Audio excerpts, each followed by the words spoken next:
Good morning to everybody. Belated Happy Father's Day and to sa ating mga bisita ngayong umagang ito. I now call this Sangguniang Panglungsod regular session, 48th Sangguniang Panglungsod regular session for the month of June 2026 is called to order. Mr. Chair. Councilor Raul Bakay, our birthday celebrant. Thank you, Mr. Chair. Mr. Chair, I move to dispense the item 2 and 3 to proceed the important matter to discuss this regular session, Mr. Chair. Is a motion. Any second? Duly seconded. Any objections? Hearing none, the said two items are dispensed. Madam Secretary, please conduct the roll call.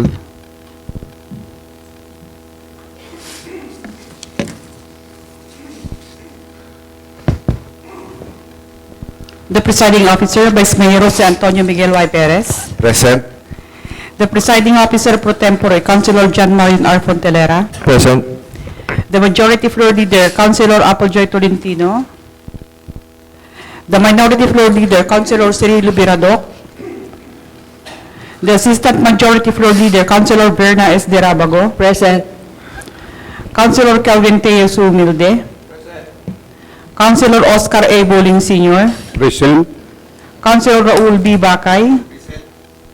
Councilor Walter M. Macaiba. Present. Councilor Dalia M. De Leon. Councilor Cristil Nicole D. Season. Present. Ex-officio members, Liga ng mga Barangay President Alex Eric Cusana. Present. Ang panunsod na Federasyon ng Sangguniang Kabataan President Laberly Bernabe Paredes. Present. 11 members of this August body responded to the call, sir. 11 members responded to the call and now certify the presence of quorum.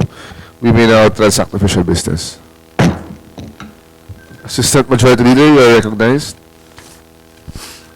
Yes, Mr. Chair, approval of agenda. So we have here our agenda for today. Any questions? We have 5 unassigned businesses plus 2, so 7. We also have our guests today that bibigyan po natin ng parangal. Any other agenda you want to include or delete? There being none, any motion? Assistant Leader? Yes, Mr. Chair, I move for the approval of today's agenda. Any second? Any objections? Hearing none, the said agenda is approved. Next item. Adoption of the journal and minutes of the SP regular session held on June 2, 2026. Any motion? PPSKP Paredes is recognized. Thank you, Mr. Chair. Mr. Chair, I move for the adoption of the journal and minutes of the SP regular session held on June 2, 2026. Any second? Any objections? Hearing none, the said journal and minutes are hereby adopted.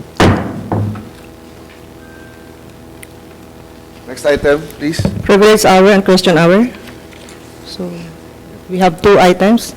Number 1 is awarding a certificate of recognition to the students of Pangasinan State University, Alaminos City campus for their exemplary achievement during the State Colleges and Universities Athletic Association athletic meet held on February 23/27, 2026 at Bigan City, Ilocos Sur, Duet. Jake B. Bantolino, gold medal, table tennis men's double. Jail B. Bantolino, silver medal, table tennis women's single and silver medal, table tennis mixed double. And Christopher J. Kokal, PhD coach.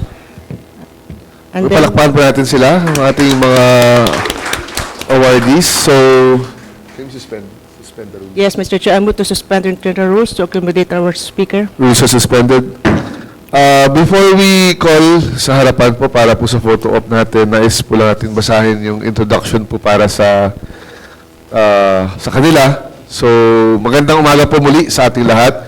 Today, we proudly recognize 3 individuals whose dedication and excellence have brought honor to Pangasinan State University, Alaminos City Campus, and the city of Alaminos. Jail Bantolino, pwede pong tumayo, si Jail.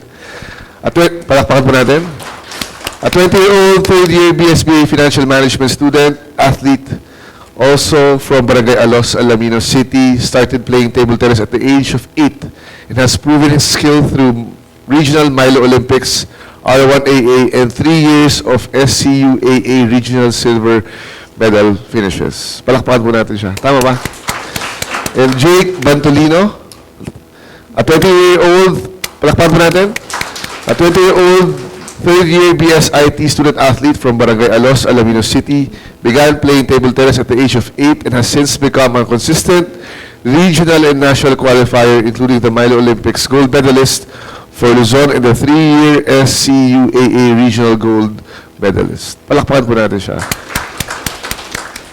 Together with them is their coach, Dr. Christopher Cocal. Sir, palakpakan din po natin ang ating masipag na coach. An Associate Professor 5, Mathematics Professor, accomplished researcher, university leader, and a regional champion in sepak takraw and tennis. Sir, by virtue of Resolution number 2026-43, the Sangguniang Panglungsod extends its commendation and heartfelt congratulations for all your exemplary performance in the State Colleges and Universities Athletic Association Athletic Meet, reflecting discipline, sportsmanship, and excellence worthy of recognition. Congratulations po sa inyo at maraming salamat po sa pagdalo at gusto namin kayo bigyan ng parangal, so pwede po ba tayong bigay ng dito po sa harapan para magpa-picture. Chair, for a 1-minute recess.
Assistant Leader, you are recognized. Okay, the awarding of certificate of recognition to the following USAD Pilipinas athletes and assistant coach from the city of Alaminos, Pangasinan for the exemplary performance in the recently concluded Korea Volleyball Cup Danyang 2026 held in South Korea on January 24-27, 2026 to wit, number 1, Ronel C. Kaalim from Barangay Victoria, number 2, Brandon T. Pascual from Barangay Tangkarang.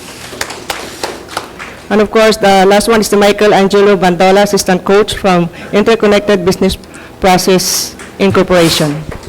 So under suspended rules, we proudly recognize young Alaminians whose discipline, perseverance, and excellence in volleyball have brought honor to their schools and their families in the city of Alaminos. Brandon Pascual, tayo po. A 70-year-old volleyball player from Barangay Tangkarang, Alaminos City, is a graduate of Alos National High School and is now a first-year BS Pharmacy student at Lyceum Northwestern University in Dagupan City. Since grade 6, he has shown commitment, discipline, and the love for volleyball. Palakpakan naman po natin si Ronel, si Brandon. And next is Ronel Kaalim. Palakpakan po natin. An 80-year-old volleyball player from Barangay Victoria, Alaminos City, is a graduate of Alaminos City National High School and is currently in a first-year BS Marine Transportation student at PIMSAT. Having played volleyball for 9 years, he continues to exemplify dedication and passion for the sport. Palakpakan po natin si Ronel. Together with them, we also recognize our assistant coach, Michael Angelo Bandola, whose guidance, support, and encouragement helps strengthen the player's performance and sportsmanship. In his absence, the certificate of commendation for Michael Angelo Bandola shall be received on his behalf by Mark Joseph Enriquez. By virtue of Resolution 2026-57, the Sangguniang Panglungsod extends its commendation and heartfelt congratulations for their exemplary achievement, reflecting the values of teamwork, discipline, resilience, and excellence that inspire the youth and help bridge a stronger path for future generations. Congratulations po, lalong-lalo na sa international achievements. Sana ipagpatuloy nyo yung galing nyo itong college and post-college. Rules are suspended and recess. Bata yung coach nila. Yung kung coach nila nandun. Sabi na.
Assistant Leader. We now proceed to the reference of business under the proposed ordinance for first reading. Number 1, the proposed ordinance number 019-2026 entitled an ordinance amending certain provisions of ordinance number 2021-10, otherwise known as the Alaminos City Public Safety, Security, Peace and Order Code of 2021, particularly on the loud sound systems, videoke machines, public drinking of alcoholic beverages, public intoxication, disorderly conduct, public nudity or toplessness, and other related disturbances and providing penalties thereof. Councilor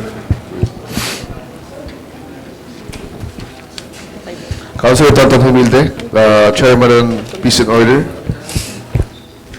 Mr. Chair, regarding this item, let me schedule a committee hearing on July 1 at 9 o'clock a.m. 9? 9 o'clock a.m. Okay.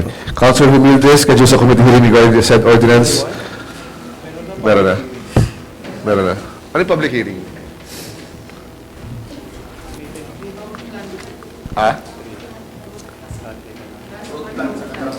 Meron na. 9. Anong oras yung mga kay Consi Bakay? 9? 9 and 10. Thank you.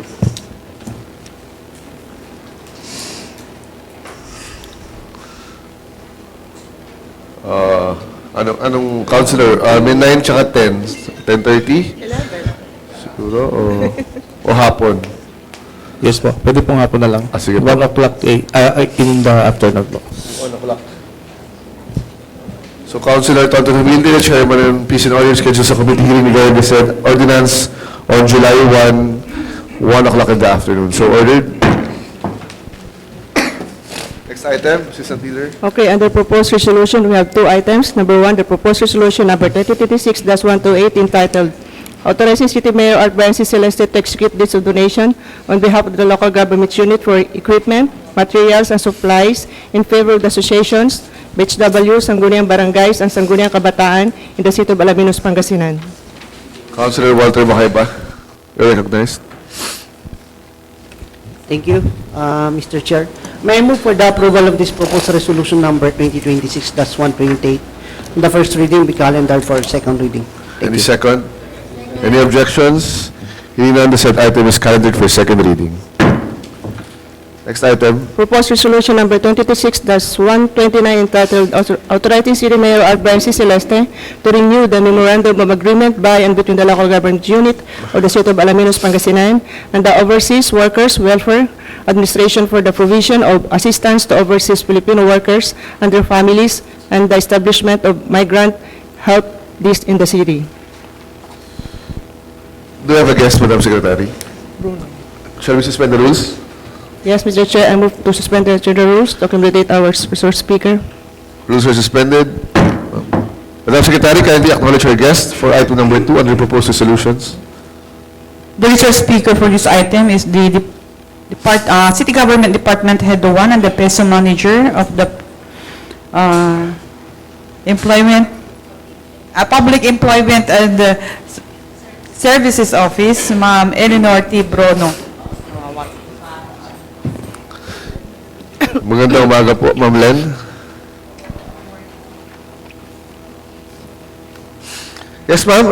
We have a resolution requesting for authority regarding the Overseas Workers Welfare Administration for the provision of assistance to overseas Filipino workers and their families.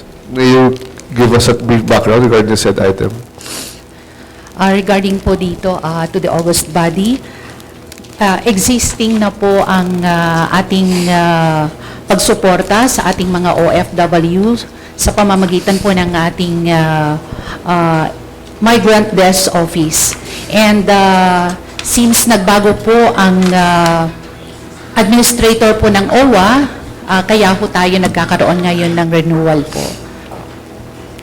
Any questions from the body? So basically, ma'am, pareho lang naman. Hindi ba Yes. lang yung signatory po? Yes po. For the record, ma'am, sino po yung dating OWA and then sino po yung bago natin? Yung ating OWA director was Sir Arnel Ignacio, and yung ating pong bago ngayon ay si Attorney Patricia Yvonne M. Kaunan. Opo. Yung kasama po natin ng opening, yun po yung si Sir Ignacio. Yung nag-open po tayo ng desk natin sa... That is DMW po yun. DMW. Iba? Vice, opo. Okay. So any questions from the body? Ma'am, I have a small, two simple questions. Under po ng undertaking of the LGU, the LGU shall designate a migrant desk officer who will serve as a focal person for the implementation of this agreement. Kayo po ba yan, ma'am? Sino po ang magiging MDO officer natin sa LGU? Dati po, pero ngayon po si Ma'am Jocelyn na po. Okay. So nandito po siya. Could Dito po be... siya. Kasama ko po We ngayon. would like to acknowledge Ma'am Jocelyn Benyola, our migrant desk officer. Ma'am, magandang umaga po. And secondly, ma'am, nakalagay po sa letter C, joint undertaking. Letter C, parties shall meet regularly and coordinate and assess the effective implementation of this agreement. For record purposes, ma'am, yung regularly po, once a month, once a quarter, once a week, or... Araw-araw na po ito. Araw-araw? Araw-araw na po talaga. Okay. Opo. Talagang devoted na po talaga yung Okay. office. Opo. Yung Okay. desk para po sa ating mga OFW. Okay. Since wala yung ibang tanong, ma'am, do you have a few words to the body? Para po, since nandito na po kayo. Maraming salamat po sa suporta po sa ating mga OFW dahil alam po natin yung existence po ng ating Migrant Desk Office and of course the establishment of the said office po ay malaki po ang maitutulong po nito sa ating mga kababayan. Actually, hindi lang po ang ating mga kababayan dito sa lungsod ng Alaminos, kundi ang makarating din pong bayan dito sa unang distrito po ng Pangasinan. Okay. And Thank that you. we are truly grateful po sa inyo pong palaging support. Which, naalala ko lang, ma'am, ma'am, sulitin ko na kasi since nandito na rin kayo. The latest issue that we encountered was the energy crisis, and I think nagkaroon ng war in the Middle East. So, meron po ba tayong mga kababayan na nasa Middle East, like Dubai, Saudi Arabia, na natulungan po natin, or nandun pa rin po ba sila? Ayan. So, sa yung nabanggit ko po noon, we base doon po sa record, unless meron pong record si Ate Jo, asa na siya? Ayan. Kung meron hong record, pwede po ba niyang i-share din po? Kung meron tayo atin yung report. Yeah, Ayan, sige. opo. Since nandito naman Okay. ang ating MD. Sakto. We would like to acknowledge Ma'am Jocelyn Peñola. Palakpan natin na masisipag with Ma'am Len. Will tayo awarded itong dalawang ito from the press office. Yes, Ma'am, of matanong course. lang namin, any updates or any communication with our kababayans in the Middle East? Bagong lahat, magandang umaga po sa ating lahat. Bilang ako OFW help desk person, focal person, patuloy po akong nagserbisyo sa pag-assist ng mga pamilyang OFW. At sinusuportahan natin para maripat sila sa mga displaced and distressed, lalo na ngayon po sa may kaguluhan sa Middle East. As of now, sir, kinikita po natin ng mga pamilyang OFW, not only the Alamino City, buong District 1 po, District 1, dahil sa pagmagitan ng ating butihing mayor and ating ama ng Distrito 1, na siya po ang napagsabi na asikasin natin ng pamilyang OFW. So, ngayon po, sir, ang ating makinitor natin as of January, ang mga napag-report ng ating pamilyang OFW na dumudulog sa ating opisina ay umabot na po ng 501. So, yung other po na natulungan na napauwi ko na po, as of January to up to present, ay nasa 12 po na nauwi na po. So, ngayon po ay ating butihing mayor nabigyan ng financial assistance at tulong ng DSWD at ang ating congressman, ama ng Distrito Sir Arthur F. Celeste, at gayon din po ang ating ahensya ng DMW, Department of Migrant Worker, and OWA, Overseas Welfare Administration, at dahil sa ating PESO manager ng in behalf of that matter. So yun po, inaasikaso po namin ang lahat ng pupunta sa aming opisina dyan po lang sa plaza, sir. Thank you very much po. Okay. Sige po, maraming pong salamat sa mga detalye na yun. Masaya po kami na aasikaso po natin yung mga kababayan natin. Siguro, Yes. sa mga nanonood lang po ng live, nasan po yung ating opisina at sino po yung pwede nila i-contact pagka kailangan po nila ng tulong. Yes, sir. Sa aming pong opisina ay nasa Plaza Enrique po, sa poblasyon ng Alamino City. At nandun po ang satellite office, ang DMW, every Thursday po. And about sa OWA naman po, ang satellite office nila sa OPAG po, sa OPAG. Yes, ma. And also, pwede naman po lumapit na Monday to Thursday po kasi nandito po ako sa opisina everyday na tumatanggap sa mga any concern about sa mga OFW, sa pamilyang OFW po. Open po tayo sa opisina ng 7 o'clock to 6 o'clock, Monday to Thursday po. Okay. Marami po. Any other questions? We have room for one question. Councilor Cyril Rodok. Yes, thank you, Mr. Chair. Sir. Dito sa third whereas clause, may sinasabi ditong parang objective ng memorandum na ito. Sabi niya, aims to strengthen the commitment of migrant workers and their families by expanding and improving the delivery of programs and services. Ma'am, ano yung mga concrete programs and services na nagagawa natin? Maliban sa mga consultation, mga inquiries. Ano yung mga concrete programs na yun? Una po sa OWA po, nagbibigay po sila ng program service nila ng training program. And also, yung kanilang pag-assist namin sa pagtatraining ay nabigyan ng karagdagang kaalaman nila sa kanilang pagtatraining. Then the others, sir, yung financial assistance, yun yung program service na ng Balik Pinas program, yung mga displays, ibig sabihin, under contract or napauwi sila. And yung pong under contract then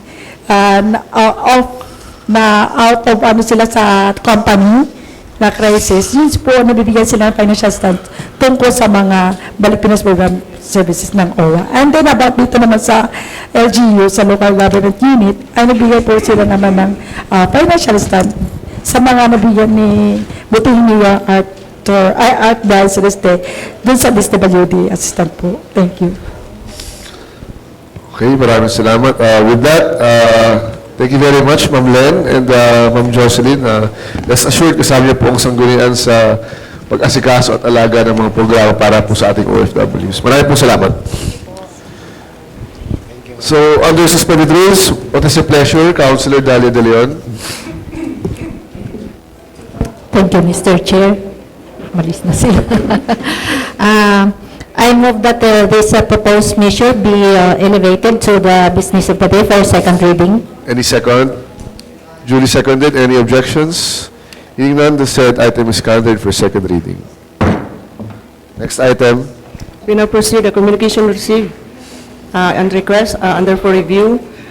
Review of Barangay Ordinance number 2026-001 of Barangay Lucap, this city under proposed resolution number 2026-127 entitled an ordinance imposing taxes, fees, and charges within the jurisdiction of Barangay Lucap, Alaminos City, Pangasinan.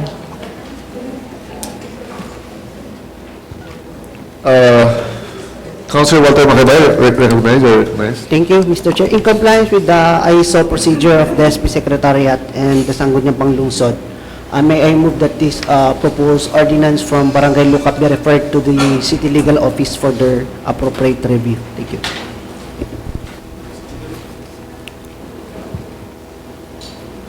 So we will refer to the legal office first before...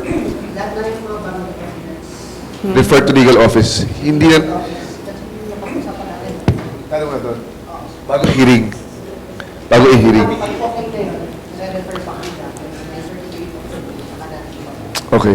So, the Secretary is instructed that the said ordinance be referred to the legal office first for legal opinion before we calendar it for committee hearing para isahan na po yung discussion with the barangay. So ordered.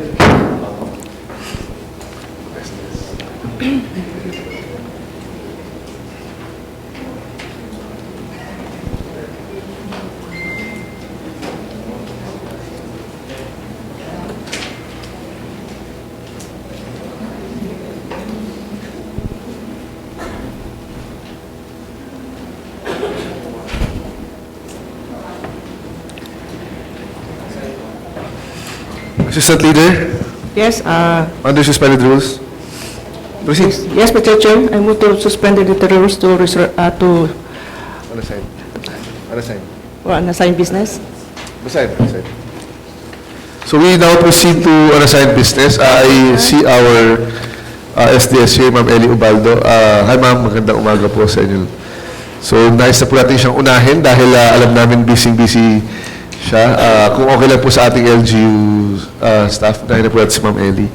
So, Assistant Leader, we proceed to item number 1 under unassigned business. Okay, the number 1, the proposed resolution number 2026-130 entitled authorizing City Mayor R. Brian C. Celeste to enter into a supplemental memorandum of agreement by and between the local government unit of the City of Alaminos, Pangasinan and the Department of Education relative to the implementation of the number A, LGU-led construction, replacement, reconstruction, rehabilitation, repair, and improvement of works, or letter B, LGU/led procurement of construction, replacement, reconstruction, rehabilitation, repair, and improvement of works.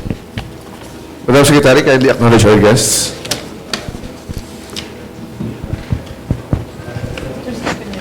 Yes, under suspended rules. The resource speakers for this item is the Assistant City Engineer, Engineer Randy Ranches, and of course our SDO, Ma'am Ellie Ubaldo. For the record, we would like to acknowledge Councilor Cirilo Rodoc. Yes, Engineer, magandang umaga po. Good morning, sir. Good morning po sa ating lahat. Bago po magbigay muna ako ng insights regarding to our proposed projects. Last February 20 po, 2026, our City Mayor with the Department of Education represented by Juan Edgardo Mangara, our Deputy Secretary, signed a memorandum of agreement wherein the DepEd recognizes the vital role of government units in accelerating classroom construction, replacement, reconstruction, rehabilitation, repair, and improvement, particularly in areas with urgent facility needs, and pursuant to the Local Government Code of 1991, in augmenting the delivery of basic services and facilities of the LGU. Now, the Department of Education funded an amount of 30 million for the construction of classrooms here in our city. Then one of the requirements to postpone the procurement and implementation for the construction of such projects, proposed projects, is the signing of the supplemental memorandum agreement or the SP resolution authorizing the mayor to enter into a memorandum of agreement so that we could postpone the implementation of such project. So ito po kasi kailangan na pong may submit. Pag may-submit po natin ito sa DepEd Central Office, the staff of our secretary will now schedule the signing of the supplemental MOA so that we could now postpone the construction and procurement of such project. Our proposed projects amounting to 30 million is a construction of two-story 6 classrooms at Polo National High School and 1-story 3 classrooms at the same time in Polo Elementary School. Yun po yung napag-agreehan po namin during the jointly validation of our DepEd engineering para po sa 30 million projects na ito. So, kailangan po natin sana na maibigay kaagad yung SP resolution authorizing the mayor to enter into a contract to memorandum of supplemental memorandum of agreement. That's So for the record, pwedeng paulit po yung specs nung classroom. two-story 6 classrooms 2-story 6 classroom. at Polo National High School, then 1-story 3 classrooms Okay. at the same time in Polo Elementary School. All amounting to 30 million. Yes po. 21 po yung 6-story, 9 po yung 1-story. That's all. Any questions from the body? Councilor Walter Macaiba is recognized. Thank you, Mr. Chair. So itong MOA na to, engineer, ito yung fruit ng pagpirma po ni Mayor Brian together with DepEd, National Agency, to fast track po yung pag-construct sa ating mga schools kasi di ba as reported, thousands yung backlog ng DepEd, no? Sa ating mga classroom dito sa buong Pilipinas. And then, nabanggit po ninyo doon, engineer, yung MOA. Is this an standard MOA? Yes, sir. Galing ito sa DepEd. Sa DepEd, sir. At ito yung binibigay sa bawat LGU. Yes, sir. Kasi, if I'm not mistaken, lahat ata inatasan na ng ating presidente na ang LGU na ang mag-construct, no? Ilang months to, engineer, yung construction ng dalawang building po na ito?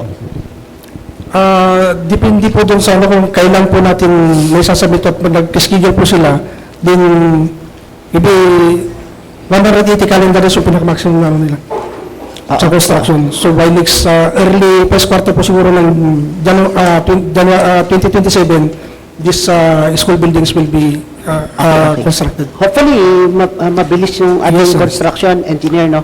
Opo. So, yun lang, Mr. Chair. Thank you so much. Any other questions from the body? Councilor Silvio Rodoc is recognized.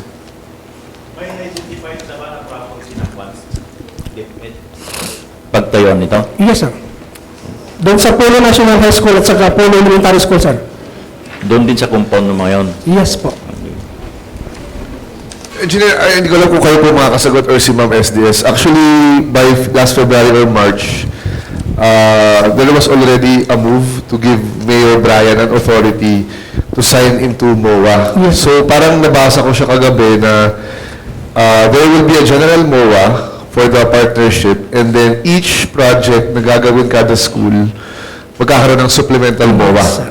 Let's say, for example po, in a month's time na approve, for example, ang Alamino Central School or Balangobong, we will do another supplemental MOA for that specific school. Tama po ba? Ang intindi ko. Yes, Okay. So, the supplemental MOA is just to identify specifically doon sa specific site na iyon. Yes, sir. Pero yung original MOA po, I believe, okay na po yun. Wala na akong problema. I believe, yes ma'am, you have the floor. Good morning po sa ating lahat, Vice Mayor, Yes, ma'am. and the rest of the members of the Sangguniang Panglungsod. Magandang umaga po. To give you po a brief background kung ang ating construction ng school building, dun po sa napakaraming backlog na naranasan ng DepEd na hindi na-address ang ating classroom shortage, with the directive of the President, ibinaba po sa ating local government unit ang pag-construct ng building. As early as November 2025 po, meron na pong workshop na naganap sa Manila wherein kami po ng mga superintendents nag-submit ng requirement na building ng bawat schools division office na pinamumunuan namin. For Alamino City po, nag-submit po tayo ng ating requirement which covers the years 2026 to 2031. A copy was submitted to the DepEd Central Office. Another copy was submitted to the Office of the Vice Mayor. Another copy was submitted to the Office of the Congressman and the Office of the Mayor. Ang sinabi po sa atin noon, optics-wise, ang nababasa natin, bilyon-bilyon yung ating pondo pagdating sa classroom. So, as the superintendent, I've requested all classrooms for our 46 schools. Pero ito pong development natin ngayon, ang sabi ng Central Office, for every city division, ang ibababa po ay 30 million as a start. At kailangan po natin ng prioritization. So ang priority po natin, yung replacement ng building ng Polo National High School and Polo Elementary School dahil sila po ang totally devastated ng Typhoon Emong. Pag makikita nyo po yung building na i-replace natin, talaga pong beyond repair siya. As per instruction po of the Regional Director, we are appealing po to fast-track the signing of the supplemental MOA para po ma-start na sana ang ating procurement process para mas mabilis po ang pag-address sa ating backlog. If you are following po sa aming FB page, yung ating pong Alamino City National High School, yung ating pong 28 classroom building, ngayon lang po natin nagagamit yan. At kailangan pa po ng matinding pag-push para lang po magamit. Yung classroom na yun po, since 2024, yung start ng pag-construct, 2026 po, ngayon lang natin nagamit kasi sabi ko, by tooth and nail, for school year 2026 and 2027, I will not allow Alamino City National High School to do double shifting. Dahil bumababa yung kalidad ng pag-aaral ng bata kapag hindi na yung tamang oras. So, nung June 8 po, wala pang kuryente at tubig yung ating classroom sa City High, pina-occupy po natin to create an urgency and emergency to give me reason na pilitin ng LGU, Bureau of Fire, and Panelco para mabigyan po kami ng kuryente. Nabigyan po kami ng kuryente ngayon na, pero yung occupancy permit, hindi pa po namin nasasubmit. But what matters most, nagagamit na po natin yung 28 classroom building sa City National High School, wala na pong double shifting. Kaya pag magbilis po ang City Engineering, kasi alam ko within the day, ay papasa naman po ito ng SP, babilisan po natin yung procurement process kasi doon po nagtatagal. 30 million po ang allocation ng bawat city division. Likewise, nandito na rin lang po ako, galing po ako ng Pangapisan for the launching of our water bell. For the information lang po of the body, nagpalabas po ang Schools Division Office ng DepEd Division Memorandum 236 series of 2026 wherein we are reminding all our students and teachers to hydrate specifically at 9 o'clock in the morning and 3 o'clock. Yung time na inalat po, yun lang ay to create consciousness na yung mga bata natin, they need to hydrate. And we are grateful with our LGU and our stakeholders kasi doon po sa Tawin-Tawin, nakapagbigay po ang office ni Sir Floyd ng 160 tumblers.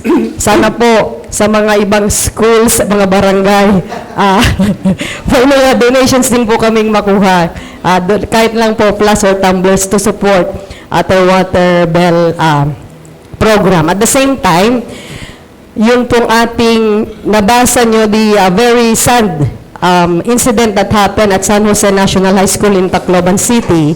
And prior to that, may mga incident pa po tayong nabasa na naksak ng kaklase, nagwasiwas ng kutsilyo.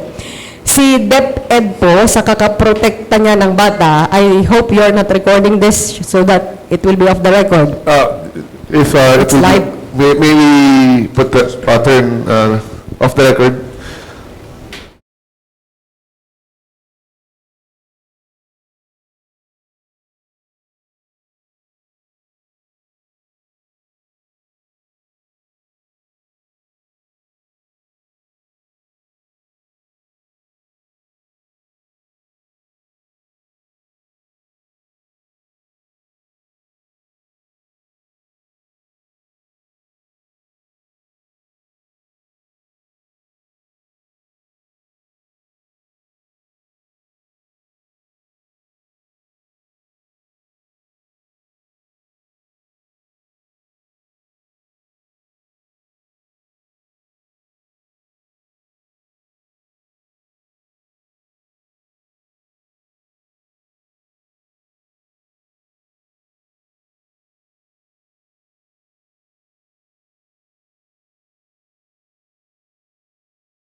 In response to the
So, for records purposes, a while ago, Councilor Walter Mahaiba suggested that after the recommendations of our SDS, that the Chairman on Peace and Order include specifically safeguards to promote education and support the issues faced by the DepEd now by maybe including in the ordinance volunteers or added personnel for the safety of the students in the school. At the same time, Councilor Walter suggested that we adopt the water bell program in the whole of Alaminos City. And third, we would like to also include also or propose a commendation resolution to SM Foundation. And in response, our SDS also mentioned and clarified the items being done by SM and the issue on the internet and etc. So, we go back to the MOA. Meron po bang tanong dun sa, medyo mahaba po kasi yung MOA talaga, medyo very technical. Though, I think it is pro forma naman po siya and nilinaw naman na kaya po nagkaka-supplemental is I think merong minor amendments and pag meron tayong specific projects, ay kailangan pong isa-isa kada site. Pero sir, for the record, meron bang major na binago dun sa first amendment? Sa first MOA? Oh yeah, I just saw here in, anong page ba ito? Yung sa first tranche, 50% of the total project cost allocation. Tapos nakalagay sa tabi niya, copy of the provincial city council resolution granting the local chief executive authority for the MOA. Dinread ba yun dahil tapos na? Or... Hindi pa po, sir. Yan po yung pag nakapag-procure na po tayo at nakapag-award the bidding, then we will ask for the release of funds. Okay. Pero on our end po, yung initial authority before, okay na po yun? Opo, mayroon na pong uproved na. Okay na, I mean, Yeah, meron na po. wala na pong next na kailangan, except itong supplemental. Oh, supplemental. Kasi I remember, it was mentioned by the city administrator and Mayor Brian na they're in direct contact with the office of Secretary Angara. At the same time, nilapit ko rin sa sanggunian yung proposal natin kay Senator Bam Aquino regarding this fund. So I'm very happy that we are finally able to connect and may na-download na pondo. Pero pwede pa madagdagan yung 30 million, di ba? Pwede pa madagdagan? O talagang 30 million lang siya, ma'am? Pag natapos na po siguro, sir. Kwan po sir, for the start, basta ang pinalabas po ni DepEd, 30 million bawat city division po Yun to muna. start with. Yun muna, okay. Tapos as your question sir, kung may kailangan pa ba si DepEd after the signing of the supplemental MOA, ang kailangan pa pong isubmit ni City Engineer ay yung parang kapasidad ni LGU to implement the program or the project. Okay. Sige. Ma'am, kasama niyo po kami kulitin ang engineering office pag may mga kailangan pang DepEd. So, nandito po ang mga konsehal at ako. Siyempre, yung concerns po na na-bring out po ninyo ay very timely at very important because we're catering the future generation. So, kung ano man ang maitulong po namin, please do let us know, ma'am. Thank you sir. Thank you po. Thank you po. Okay, with that, thank you very much, Ma'am SDS, Ma'am Ellie Ubaldo, and the staff na kasama po niya, and Engineer Randy, salamat po. So, under suspended rules, what is the pleasure? Sino ba? Councilor Dalia De Leon, the Chairman of Education. Thank you, Mr. Chair. So, with this, kung wala naman pong questions, August Body, may I move that this proposed measure be elevated to the business of the day for second reading. Any second? Should we second it? Any objection? Hearing none, the said item is calendared for second reading. Also, Attorney, can you move the inclusion in our business of the day, the commendation for SM? Yes, thank you, Mr. Chair. May I move that the commendation, a resolution commending the SM Foundation for their donation be canonized and be included as one of our agenda for today's session. Thank you. Any second? Hearing na, duly seconded, so that your resolution commending the SM Foundation for the classrooms that they donated in the City High be calendared also for second reading. Assistant Leader, number 2. Proposed resolution number 2026-131 entitled Approving the 7th Partial List of Specific Projects Funded Out of the Calendar Year 2026 Special Purpose Appropriation amounting to 11,078,928 pesos and 22 centavos of the City of Alaminos, Pangasinan. Madam Secretary, under suspended rules. The resource speaker for this item is our City Engineer, Engineer Ruel Encamba. Magandang umaga po, Engineer. Matagal-tagal ka namin hindi nakita dito. Namiss ka namin. Hello po, good morning po sa lahat. Again, a proposed resolution number 2026-131 entitled Approving of 7 Partial Lists of Specific Project funded out of CY 26 Special Purpose Appropriation amounting to 11,078,928.22. Sir, since the first part is self-explanatory, unless my colleagues have questions, we'd like to focus dun po sa installation ng solar lights. Since nakalagay naman po dito, siguro for the record, kahit pakibanggit na lang po yung barangay tsaka kung ilan, tsaka kung po pwede mabanggit nyo po kung saan banda doon sa barangay po na yun. Para hindi po masyado mahaba. Yes po. Labor and material for the proposed installation of 85 units solar street light. Ito po yung sa Barangay Sabangan, 17 units. Sa Pulo, sa Sabangan, 17 units. Sa Pulo, 17 din. Sa San Jose, 14. Sa San Roque, 31. So all in all, this is 85 units. Ito po yung 350 units, 300 watts po. At ang poste niya po is 2.5 GI pipe. Sa number 2 is deliver on material for the proposed installation of 59 unit street light. Ito po yung sa Barangay Kayukay, 14 units. Kibuar, 15. Limansangan, 20. Antangkarang, 10. This is in the amount of 1,127,885. Number 3 is the 83 units solar street light at Barangay Bulanoy and Dulacac.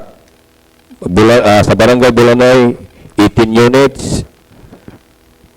Sa Dulacac is 65. Siguro nagtataka kayo bakit may mga iba mas malaki yung presyo. Kasi yung mga iba po may existing poste na. Yung mga iba wala. Ayun po yung nagkakakuan sa cost po. Sa number 4 is deliver on materials for the proposed installation of 80 unit street light at Barangay Poblacion and Pugo. 75 units po sa Poblacion, 5 units po sa Pugo in the amount of 1.56 million. Number 5 is deliver on material for the proposed installation of 77 units solar street light at Barangay San Vicente and Barangay Tilbang. Sa San Vicente po is 50 units, sa Tilbang is 27. So, number 7 is deliver on material for the proposed installation of 74 units solar street light. Ito po yung sa Magsaysay po is 74 units in the amount of 1.36 million po. So dito sa letter B, City Engineering Office, installation of solar street light to various barangay, ito po yung 9.99 million po. So ang total street light is 538 units po lahat. Sir, nalampasan niyo po yung Buwad tsaka Sabangan? Ay, sa Buwad po, sa Buwad, 80 units po. Ito po yung sa Buwad is 70 units sa Buwad at 10 po sa Barangay Sabangan. Okay. Any questions from the body? Any questions po? Engineer, kailan kaya matatapos tong kailan yung target po? This year po ba matatapos to? Definitely, Your Honor. Ito pong year na to. Ito pong year na to po. Ito pong year na to matatapos, 2026. Yes po. And then, ano po yung naging guidelines nyo kung paano piliin? Malapit sa barangay hall, sa barangay road, or kuwari, 14 lang sa San Jose. Saan nyo po ilalagay? Parang ganun. O bahala na si Kapitan? Hindi po na may yung electrical engineer po natin, nag-establish po sila yung talagang priority na lalagyan po. So, prioritize po yung madidilim? Yes po, together with the proper coordination with the barangay official po. So, yung madidilim na area ang magiging priority? Yes po. Sige po. Councilor Cirilo Rodoc is recognized. Yes, Mr. Chair.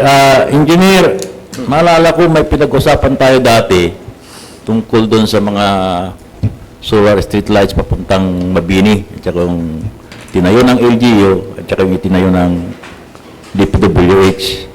Parang nasabi niyo dati na yung mga tinayo ng LGU ililipat sa mga barangay interior. Ano nang status doon?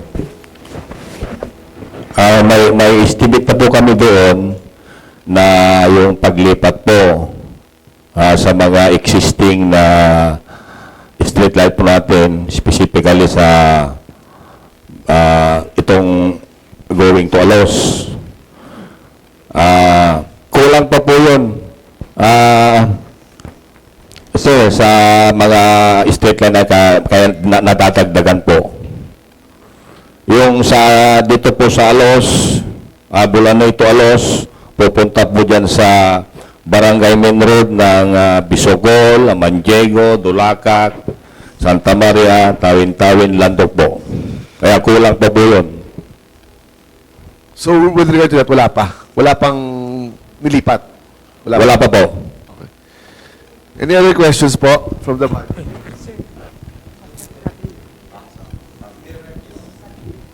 Regarding this, would like to acknowledge Engineer Rancho Ranches.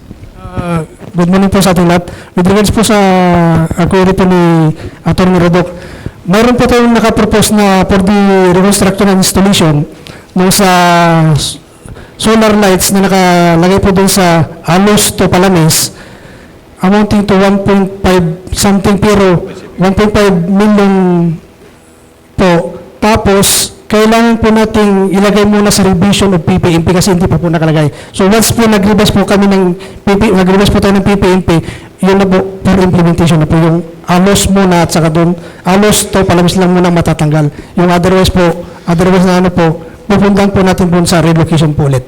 Yun po, meron na po, sir, na prepare na po namin, then we'll just wait for the revision of the PPMP kasi bawal naman po kasing mag-procure o ng project kung hindi po ma-revise yung PPMP po natin. Yun lang po.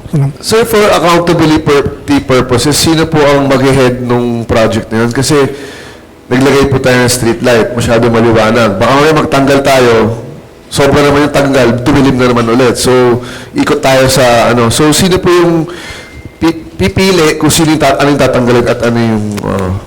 Hindi po sir. Lahat po kasi mayroon pong department order ang DPWH na mayroon po na po kasi silang standard na solar powered street lights along the national road. So kaya sila po kasi ang nag-order sa atin na tanggalin lahat yung nilagay natin. Then we come up a resolution na may mga specific location na po tayo na pagtatanggal ng mga different areas po na nalagyan po natin. DPWH order po ito, sir, kaya tanggalin. Then, we will coordinate with the barangay officials of the respective barangays na kung saan nila gusto na ilagay. Kasi i-divided by the number of barangays na lang yung matatanggal po. Yun na lang po ang ano na po. So, I have a question. What if doon sa area ng main road na wala pang DPWH street light, tapos merong LGU street light, tatanggalin din po ba natin? Hindi pa po, sir. Yun ang order po ng DPWH. Huwag munang tanggalin until sa mailagay po lahat yung mga project nila. Yun po. Kasi meron pa po kasi San Antonio to Poblacion kasi wala pa. So sabi po ng staff po ng DepEd, huwag niyo munang tanggalin yun. Sana po. Wala pa. Sana. Yun po, order Baka po. lang umikot kasi tayo sa problema. Okay sir, hindi po. Yun po meron na pong nagsabi. Councilor Oscar Bolling, recognized. Madami yung dulakak dito, 65. Parang ito, suggestion lang sana. na yung mga street lights na pinatayo ng LGU sa National Road, kung katulad nung napatayo sa Alos section, ay ibigay na lang doon sa mga Alos Barangay Street. Yung nasa Bulanay section, ibigay na lang sa Bulanay. i-coordinate na lang sa Barangay Council ng Bulanay para hindi na sila masyadong magastos. Tama. Ganun din eh. Isama yung ligo, ganun din dahil kailangan din nila eh.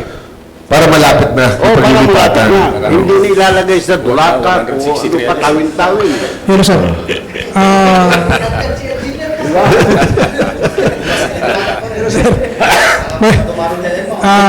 sir, di ba meron po kayong ginawa kasing resolution kung saan pupunta yung mga lights na solar powered street lights na construct along the national. Meron na po kayong ginawang resolution po. Kaya susundan na lang po namin. Wag po magalit po kayo. Sige po. Basta yun lang, engineer, parang maging mindful lang tayo na kumbaga, wag lang basta tira. Like, diskartehan din natin, baka mamaya kasi bumalik tayo sa unang-unang problema natin na madilim. Meron na po kaming usapan ng DPWH sir, na wag munang tatanggalin yung wala pang nilagay na solar powered street lights from the DPWH. Okay. Any other questions, Councilor Raul Bakay? Thank you, Mr. Parang wala inanswanan dito, nakita. Thank you, Mr. Chair. Ang suggestion ko lang, Mr. Chair, kasi nagbabudget tayo ng ganyan na kalaki. Sana budgetan din yung maintenance. Kasi kapag nag-shutdown na, parang pinababayaan na natin, napababayaan na. Para sana, kasi nakatayo pa naman yung poste, ilaw lang yung hindi pwede. Sana magkaroon din ng maintenance yung mga solar street light na pinapatayo natin dito sa ating syudad para magtagal. Tama. Yun lang, Mr. Chair. So, yung sagot dyan, kunyari nagawa na po ba dyan, may warranty po ba yan from the contractor? Kunyari ginawa po yung sa Magsaysay 74, meron ba siyang warranty or ano po bang usapan doon pagka nailagay na? Pag nasira ba within 3 months, pwede palitan? Kailangan palitan? Yes po, pag may mga contract na yan po, may warranty po. Gaano po katagal yung warranty? Hindi ko po. Hindi natin alam. So, siguro maganda yung suggestion kung siguro we should check. Dapat ang pipiliin nating contractor is yung may kaka-warranty. Kasi if not, kagastos na naman tayo ng 10 million pag nasira. Maybe we could include in the resolution na i-monitor po siya ng engineering office na, for example, nagtayo po tayo ng 74 sa Magsaysay. So, ilalag po natin na 74, ito po yung date na nilagay. Tapos, pag nasira, malaman natin yung lifespan ng isang solar light. Kasi kung after 3 months, sira ulit, bakit natin gagamitin yung klase ng solar light na yun? Para at least, yung lifespan na pinipili natin, hindi yung agad-agad nasisira. Natitipid po kung nagagastos ng maayos yung pondo natin. So, yun po ang gusto natin idagdag, no, sir. Sana mga kinakabit po natin, meron po tayong monitoring kung more or less kailan po siya nilagay para pag nasira o palitan siya, parang geotagging ng DPWH. Naka-geotag kung kailan ginawa para pag pinalitan, alam rin natin kung ano yung lifespan niya. Noted po, sir. Yung gagawin po ba yung parang tatlo ulit or ibang design na po?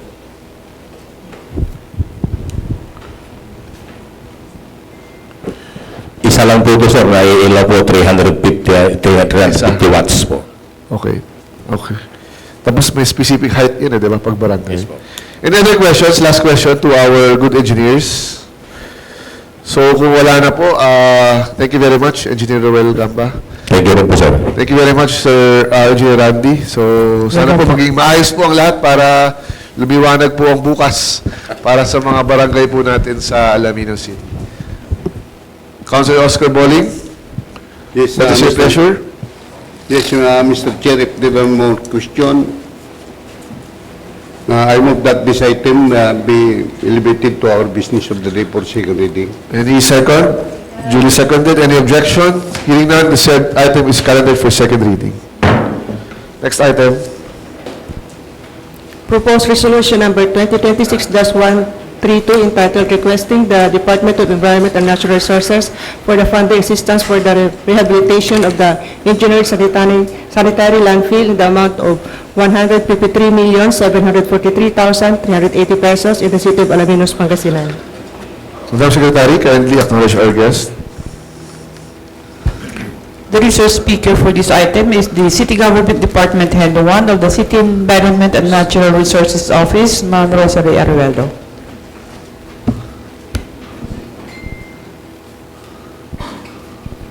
Hello.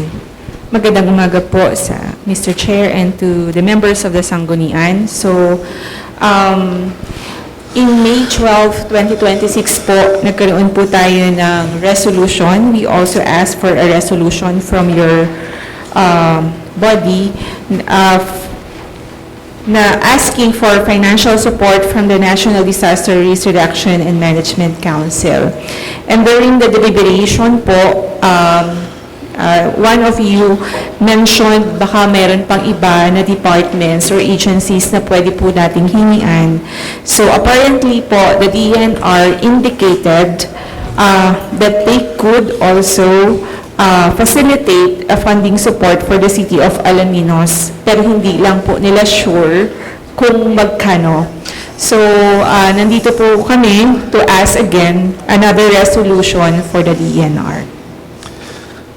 Any questions from the body? So I think this is another move from our city senator to get funding for our landfill. Any questions? Since you're here, a brief update lang po kung ano po ang nangyayari sa landfill or any issues po that you need our help para we could work on it po. Opo, so far po, ang ating sanitary landfill, we are already working for the expansion and amendment of the environmental compliance certificate. Yun pong ginawa po natin is we had an information education campaign in Barangay Bisocol kasi sila po ang host barangay. And then we already had a survey.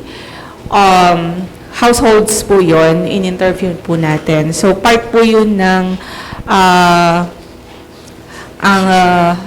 activity para po tayo makapag-amend ng environmental compliance certificate. By the way, the rehabilitation and expansion po, ito po yun, yung hinihingian po natin ng financial support. But the city, through our city mayor, meron na po silang sinet aside just to start the rehabilitation of our sanitary landfill. So, sa ngayon kasi, ang kailangan natin sanang applyan is about 5 hectares, pero kaya po ng city, yung immediate is only 2 cells. So, okay lang po yun so that yung temporarily dumped na ipinaalam din po natin sa DNR, doon po natin mailagay doon sa cells na 2 na kaya pong pondohan ng city government ngayon. Any other questions? Pero ma'am, with regards sa sunog, wala na pong... Sa sunog po, wala na. Opo. As of the moment po, wala na po tayong sunog na na-observe po doon sa ating sanitary landfill. Okay. So any new partners that are helping us, private sector, or any parang move from the city centro na makipag-partner sa iba with regard to garbage collection or garbage sorting or yung mga yan, other than yung tie-up with our junk shops? Meron po ba? Meron po tayong, actually, it's the city mayor who initiated a negotiation with a private entity on the collection of our garbage. Kasi yun din po naman yung suggestion po ng council or ng body. So, yun po, meron pong nakipag-usap sa atin at nagpo-propose po sila ng privatization ng collection ng ating residual waste. But hindi pa po yun na-solidify. Tinitingnan pa rin po niya yung possibility and the cost on their part, yung company po. So, hindi ko pa po ma-disclose as of the moment, pero meron na pong talks. Sige, ma'am. Kung po pwede, since wala pa naman final, during the planning or discussions, isama na lang po yung city councilor involved para we could already give our input. Kasi baka mamaya magka-finalan na sila, tapos pagpupunta dito, baka mamaya magkaroon ng delays or problema. So anyway, we leave it up to the city mayor, but that's what we suggest para at least consultative yung approach natin. Just in case may mga kailangan pa po doon sa negotiation na pinag-inuusapan ninyo. So, I understand, initial pa lang naman. Apo, well noted po. Any other questions? Last question, Councilor Fontalera. Thank you, Mr. Chair. Hi, Ma'am Rose. Ma'am, dun sa rehabilitations, how did you come up sa 153 million? Ay, okay po. Ganito po yan. Noon pong last year, bumuo po tayo ng 10-year solid waste management plan. So, ito na po yung pinapagkasundaan natin with the engineering office, the board, the solid waste management board. At yun na po yung nakalagay sa 10-year solid waste management plan natin. Yung proposed expansion, yun na rin po yung gagamitin natin na part po ng sanitary landfill natin. So, tapos na po pati yung plano, naka-attach po dun sa 10-year solid waste management plan. Naka-align po ito. So, kasama na yung damage na sira dun sa 153? Opo. Yung mismong mga cells po natin ngayon na nasunog, hindi pa po pwede iyon i-utilize kasi kailangan pong i-recheck yung integrity ng ating mga methane pipes and liners. So, hindi po yun kasama kasi yun po yung mga old natin na cells. So, ang sinasabi natin ngayon is yung expansion. Yung magiging bago? Opo, magiging bago. That's all, Mr. Chair. Thank you. Ma'am, may mga trucks ba na need nyo? Nabili na ba? Kasi napondohan na natin yun eh. Hindi pa po. Meron na pong ongoing procurement sa ating CGSO. Alam ko po, meron pong napondohan na isa. Okay. Okay. Dagdagan mo pa, ma'am. Budget call na for next year. So, with that, thank you very much, Ma'am Rose Aruelo. Maraming salamat din pag-attend po. So, under suspended rules, what is the pleasure? Sino yung Majority Leader, Assistant Majority Leader? Okay, Mr. Chair, I move to elevate the proposed resolution to the business today for second reading. Okay, the said resolution is included in our business today for deliberation. Next item.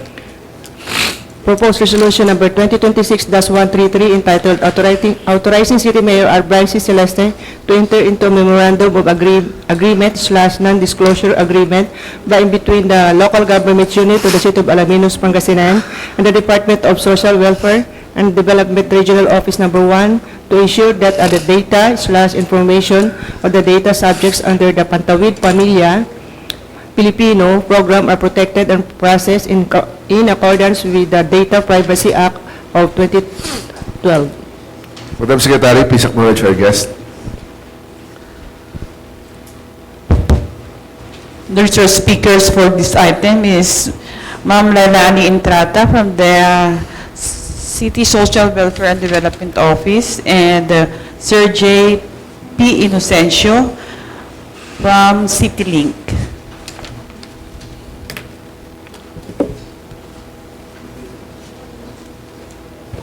Yes, sir, you have the floor. So, good morning po, Honorable Presiding Officer. Sir, good morning. Good morning. Members of the Sangguniang Panlungsod, especially our respective councilors, and fellow government officials. So, with your permission, I would like to briefly explain the Memorandum of Agreement and the non-disclosure agreement concerning the sharing of the 4-piece database with the local government unit. The agreement aims to strengthen interagency collaboration and institutionalize data-driven decision-making, implementation of the 4Ps by ensuring the secure, timely, and lawful exchange of data among partner agencies. It supports the effective implementation, monitoring, evaluations of the 4Ps convergence plan, particularly in harmonizing planning, targeting, and service delivery for 4Ps beneficiary households. It clearly defines the roles and responsibilities of both parties and ensures that the data will only be used for legitimate government programs, planning, and service delivery. On the other hand, the non-disclosure agreement requires the LGU and its authorized personnel to maintain the confidentiality of all information contained in the 4-piece database. This means that beneficiary data must be shared, disclosed, or used for any unauthorized purpose in accordance with the applicable data privacy laws in the SWD policies.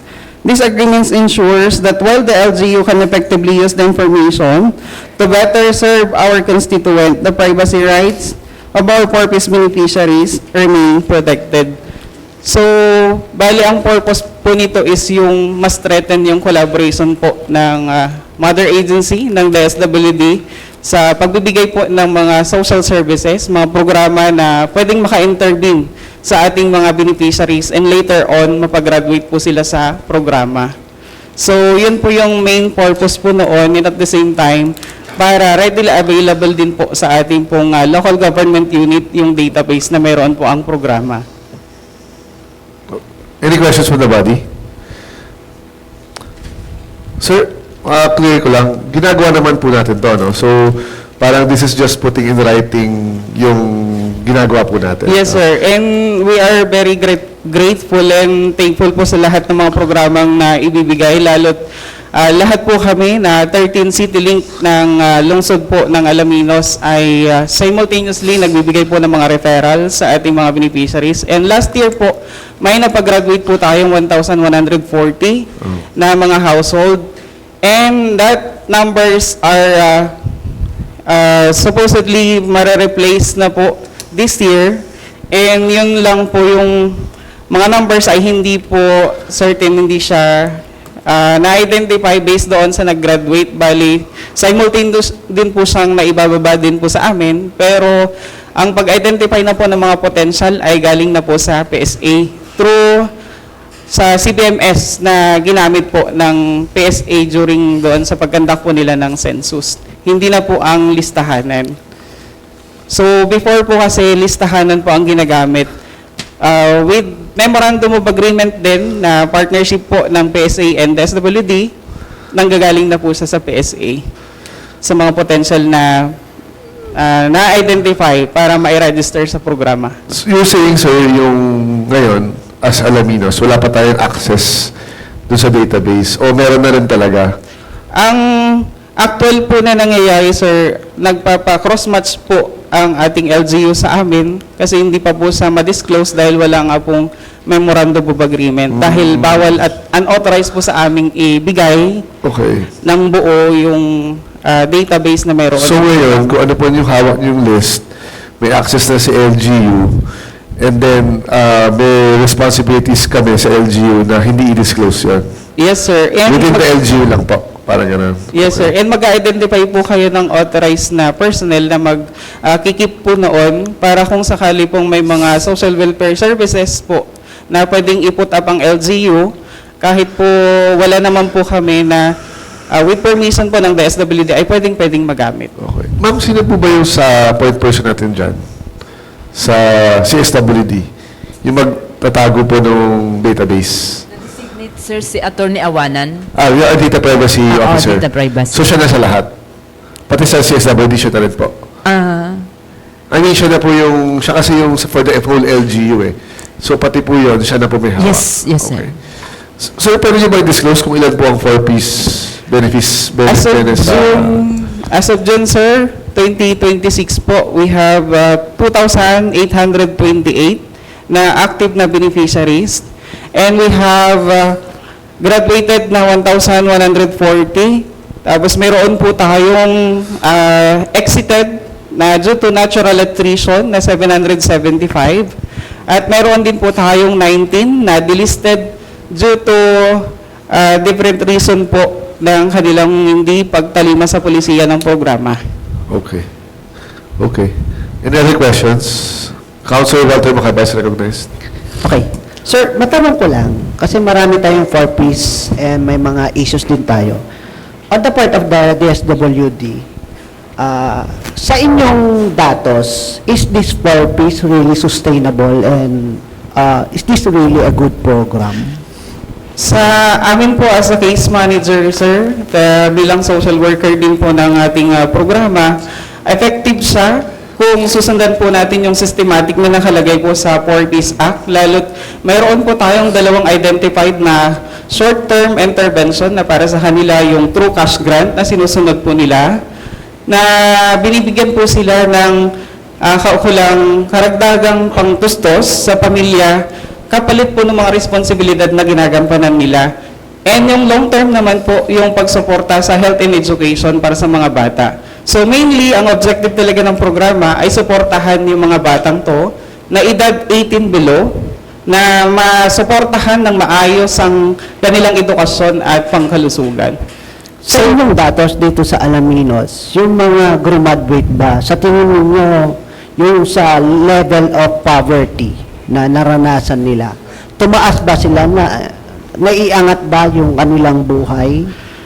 Somehow, sir, sa mga testimony na nakalap po namin and mga success stories na na-showcase din po namin at nai-refer sa ating pong local government unit, we have accurate data naman po para i-present na may mga pagbabago din po sa buhay ng ating mga benepisyaryo.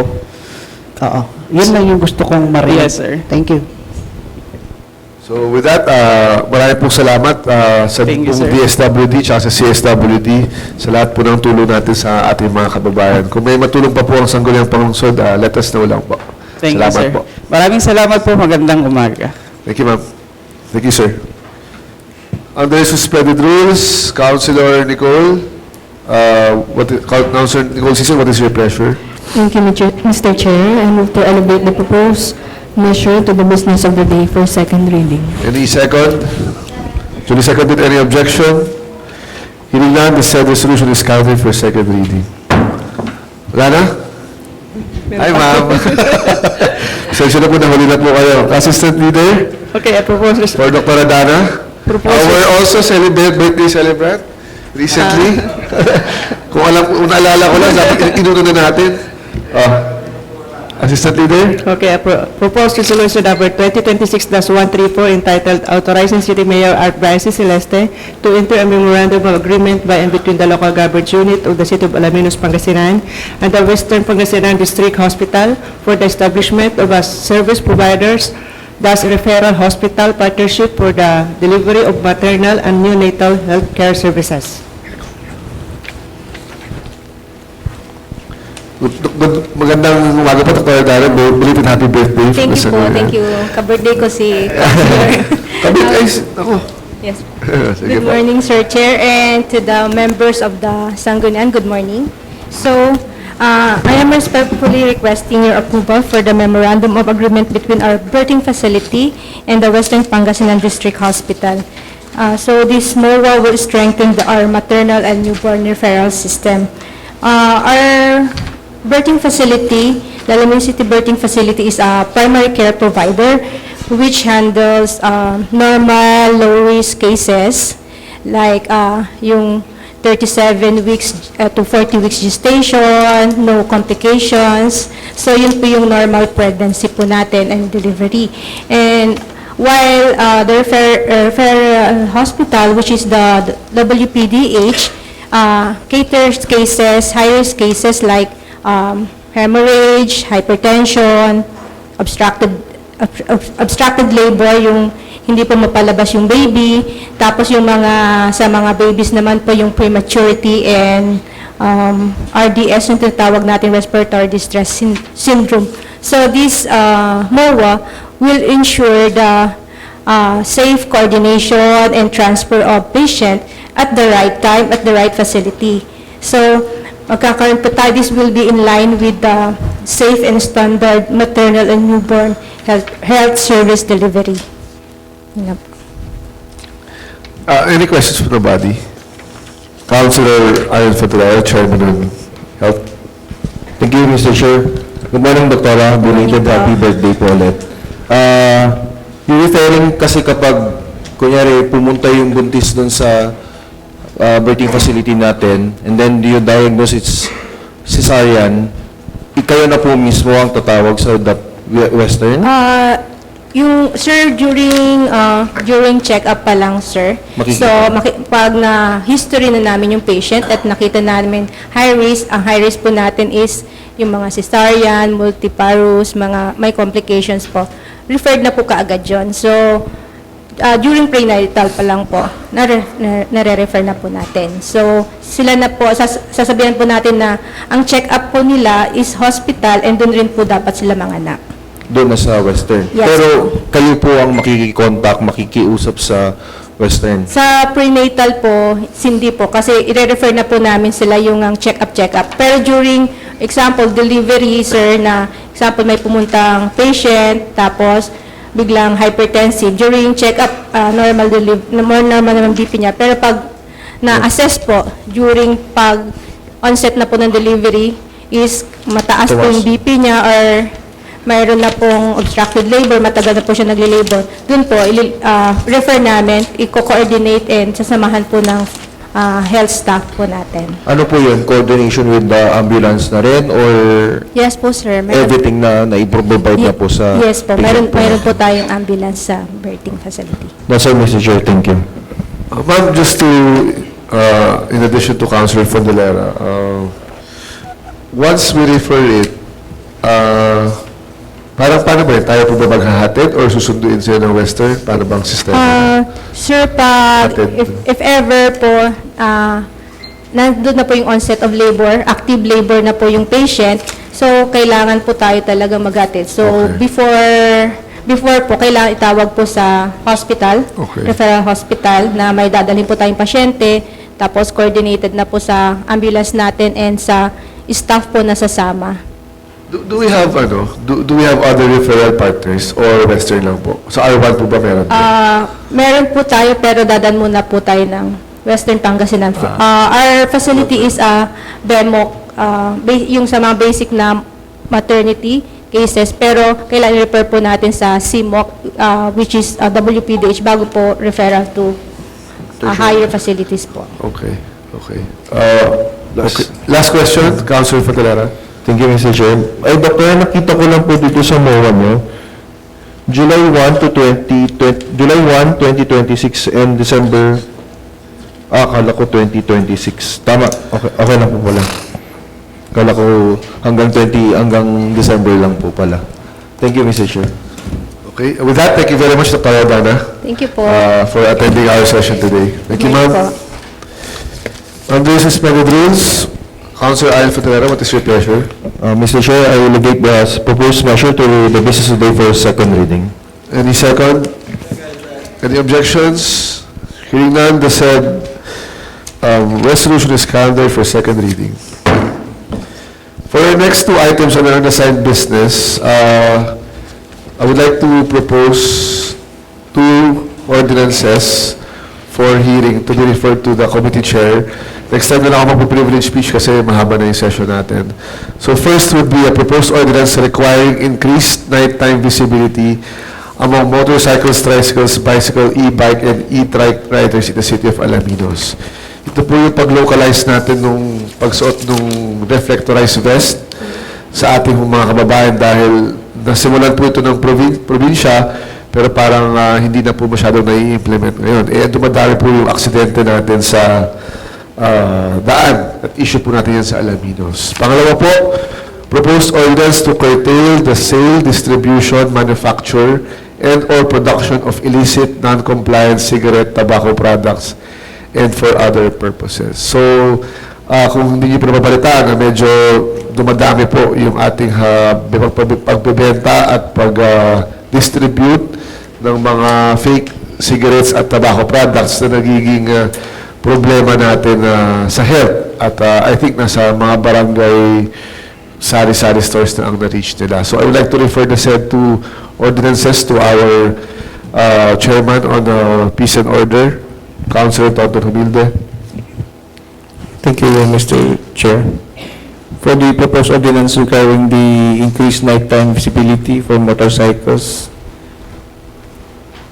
and tricycle, bicycle, e-bike, and e-trike riders, let me schedule a committee hearing for this item on July 1 at 2 o'clock p.m. Okay, the chair rules that committee hearing is set on July 1, 2 o'clock in the afternoon. So ordered. And for the other measure, Mr. Chair, the same date, July 1, a committee hearing on 3 o'clock p.m. Okay, the committee hearing is set on July 1, 2 o'clock in the afternoon. So ordered. If the chairman on health would like to participate, you're also welcome to. Next item, Assistant Leader.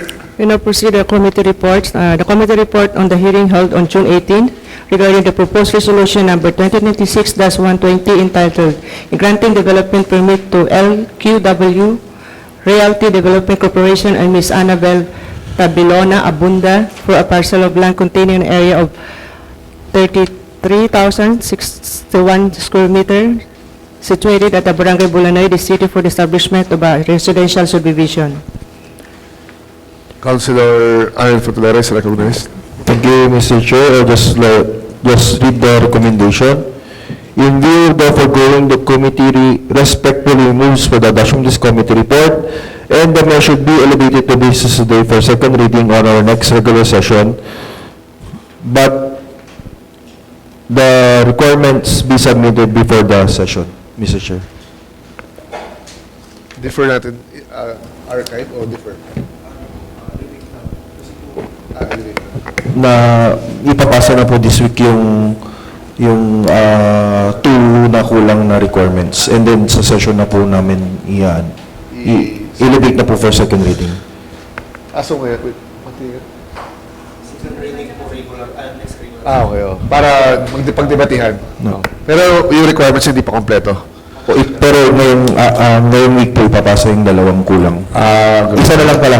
Isang kulang na lang po. Sige, so I would defer to the move of the committee chair, but please make sure na before we tackle it next week, ay kompleto na po yung kanyang requirements. So Councilor Fadalera moves for the adoption of this committee report, and the said matter be calendared for second reading in our next regular session, pending the requirements should be complete before we tackle it on plenary. Any amendments? Hearing none, the said item is calendared for second reading in our next regular session, pending the requirements to be fulfilled by the proponent. So ordered. Next is yes. business of the day for second reading under unfinished business. Review of Barangay Ordinance 2025-05 of Barangay Pandan, the city under the proposed resolution number 2026-089 entitled An Ordinance Declaring the Hours from 10 p.m. to 4 a.m. of the following day as a barangay curfew hours for the children and minors below 18 years of age in the Barangay Pandan, Alaminos, Pangasinan, and prescribing penalties therefore. Councilor Macayba is recognized. Thank you. Since the Barangay Pandan already integrated our comments to this particular ordinance, may I move that this particular ordinance of Barangay Pandan be elevated for third reading for our business of the day. Thank you. Councilor Walter Macayba moves for the approval of the said ordinance on second reading and be calendared for third and final reading. Any second? Duly seconded. Any objections? Hearing none, the said item is calendared for third and final reading. Next item. Next, under the new business, the second reading regarding the review of barangay ordinances of Barangay Pandan, the city to wit, letter A, proposed resolution number 2026-087, Barangay Ordinance number 2025-03, entitled An Ordinance Amending 2005-02, entitled An Ordinance Regulating the Operation of Videoke/karaoke machines and other similar amplified sound system within the territorial jurisdiction of Barangay Pandan, Alaminos City, Pangasinan. The second was the proposed resolution number 2026-08A, Barangay Ordinance number 2025-04, entitled An Ordinance Regulating the Use and Operation of Motor Vehicles/Motorcycles with a modified stock, defective and modified aftermarket mufflers within the jurisdiction of Barangay Pandan, City of Alaminos, Pangasinan, and prescribing penalties thereof. Thank you. May I move for the elevation of these two ordinances for third reading? Any second? Duly seconded. Any objections? Hearing none, the said two items are calendared for third and final reading. Next item. Next to the third and final reading. Under second reading, as per our internal rules, we can opt to do an omnibus motion. So currently, we have, please correct me if I'm wrong or if there are any objections or amendments. Under proposed resolutions, we have 2 items, and then under unassigned business, we have 6. Tama po. So under unassigned business, we have 6, and under proposed resolutions, we have 2. If there are no questions, I would like to ask the motion of the Assistant Majority Leader. Okay, Mr. Chair. Okay, Mr. Chair, I move for the approval on second reading and be calendar the measure for third reading. Any amendments, comments? Hearing none, the said 8 items are calendared for third and final reading. I think we haven't lifted, we would like to lift the suspension of our internal rules. Di pa ata ako nag-lift. So for our next item, Madam Secretary, you are recognized for third and final reading. For the third and final reading, the first item is the resolution authorizing City Mayor Art Brian C. Celeste to execute deeds of donation on behalf of the local government unit for the equipment, materials and supplies in favor of the associations, barangay health workers, Sangguniang Barangays and Sangguniang Kabataan in the City of Alaminos, Pangasinan. These are through the initiatives of Councilor Kelvin Teo Sumilde, Councilor Oscar A. Buling Sr., Councilor Dalia M. De Leon, and Liga ng Barangay President Alex A. Ricusana. It's sponsored by Councilor Walter M. Macaiba. Councilor Walter Macaiba is recognized. Thank you. May I move for the adoption of this proposed resolution? Any second? Duly seconded by Councilor Dalia De Leon. Any objections? Hearing none, the said resolution is hereby adopted. Next item is the resolution authorizing City Mayor Art Brian C. Celeste to renew the memorandum of agreement by and between the local government unit of the City of Alaminos, Pangasinan and the Overseas Workers Welfare Administration for the provision of assistance to overseas Filipino workers and their families and the establishment of migrant help desk in the city. Is sponsored by Councilor Dalia M. De Leon. May I move for the adoption of the said proposed resolution? The motion of Councilor Dalia De Leon. Any second? Second. Seconded by Councilor Tonton Humilde. Any objections? Hearing none, the said resolution is hereby adopted. Next item. Next item is the resolution authorizing City Mayor Art Brian C. Celeste to enter into a supplemental memorandum of agreement by and between the local government unit of the City of Alaminos, Pangasinan and the Department of Education relative to the implementation of the LGU construction, replacement, reconstruction, rehabilitation, repair, and improvement of works, or LGU procurement of construction, replacement, reconstruction, rehabilitation, repair, and improvement of works. Is sponsored by Councilor Oscar A. Buling Sr. Councilor Oscar Boling is recognized. The adoption. Any second? Duly seconded by Councilor Dalia De Leon, Councilor Raul Bacay, Councilor Alex Ricosana. Any objection? Hearing none, the said resolution is hereby adopted. Next item. Next item is the resolution commending SM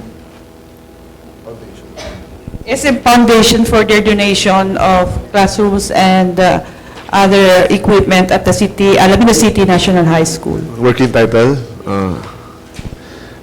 Who is our It's sponsor? sponsored by Councilor Dalia De Leon. Dalia M. De Leon. May I move for the adoption? Thank you. Also co-sponsored by Councilor Walter Macaiba since he was the one who proposed it. There's a motion. Any second? Duly seconded by Councilor Raul Bacay, Councilor Fontelera, co-sponsored by Councilor Walter Macaiba. Any objections? Hearing none, the said resolution is hereby adopted. Next item is the resolution approving the seventh partial release of specific projects funded out of the 2026 special purpose appropriations amounting to 11,078,128 pesos and 22 centavos of the city of Alaminos, Pangasinan. Sponsored by Councilor Oscar A. Buling Sr. Councilor Oscar Boling is recognized. Yes, Mr. Chair, I move for the adoption. Any second? Seconded by Councilor Daryl Adrian and Councilor Tonton Humilde. Any objections? Hearing none, the said resolution is hereby adopted. Next item. Next item is the resolution requesting the Department of Environment and Natural Resources for funding assistance for the rehabilitation of the engineer sanitary landfill in the amount of 153,743,380 pesos in the city of Alaminos, Pangasinan. Sponsored by Councilor Berna S. Derabago. Councilor Rapago. Okay, recognized. I move for the adoption of the said resolution. Any amendments? Hearing none, the said resolution is hereby adopted. Next item is the resolution authorizing City Mayor Art Brian C. Celeste to enter into memorandum of agreement or non-disclosure agreement by and between the local government unit of the City of Alaminos, Pangasinan and the Department of Social Welfare and Development Office, Regional Office 1, to ensure that data or information of data subjects under the Pamilyang Filipino program are protected and processed in accordance with the Data Privacy Act of 2012. Sponsored by Councilor Cristel Nicole D. Season. Councilor Tonton Humilde on behalf of Councilor Nicole. Yes, Mr. Chairman, I move for the adoption of this proposed resolution. Any second? Seconded by Councilor Olbacay, Councilor Makaiba, Councilor Fontenay, Councilor Paredes. Any objections? Hearing none, the said resolution is hereby adopted. Before we proceed, Madam Secretary, I just realized under number 2, yung partial list natin, please include in the resolution that the engineering office, that they monitor the lifespan of the said solar lights mentioned a while ago. Para at least meron tayong monitoring dun sa mga lifespan ng project na yun. So ordered. Next item. Next item is the resolution authorizing City Mayor Art Brian C. Celeste to enter into memorandum of agreement by and between the local government unit of the City of Alaminos, Pangasinan and the Western Pangasinan District Hospital for the establishment of a service provider referral hospital partnership for the delivery of maternal and neonatal health care services. Sponsored by Councilor Chan Marion R. Fontenera. Councilor Ryan Fontenay is recognized. Thank you, Mr. Chair. I move for the adoption of the said resolution. Any second? Seconded by Councilor Olbacay, Councilor Daledren. Any objections? Hearing none, the said resolution is hereby adopted. Next item. The final item, the third and final reading, is the resolution declaring Barangay Ordinance Number 2025-05, Barangay Ordinance Number 2025-03, and Barangay Ordinance Number 2025-04, Barangay Pandan, enacted within the conferred powers of the Sangguniang Barangay. Sponsored by Councilor Walter M. Makaiba.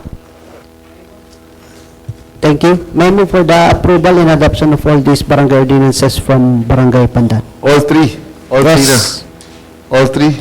All three na. Any second? Seconded by Councilor Dario De Leon, Councilor Olbacay. Any objections? Hearing none, the said resolution declaring valid and operative the said 3 barangay ordinances of Barangay Pandan are hereby approved, adopted. Tatlong resolution po yan. Next item. Ay, isa lang ba? Ay, isang resolution for the 3 ordinances. Okay. Any assistant leader? Yes, announcement po, belated birthday greetings to Councilor Raul B. Bacay, who celebrated his birthday last June 20, 2026, and advanced birthday greetings to Liga Barangay President Alex Ericosana, who will celebrate his birthday on June 29, 2026. Yo! Happy birthday to you! Happy birthday to you! Happy birthday, happy birthday, happy birthday to you. Asa na ang Jim? Wish, oh. Ayun! Si Kap Alex. O, anong wish natin? Happy birthday.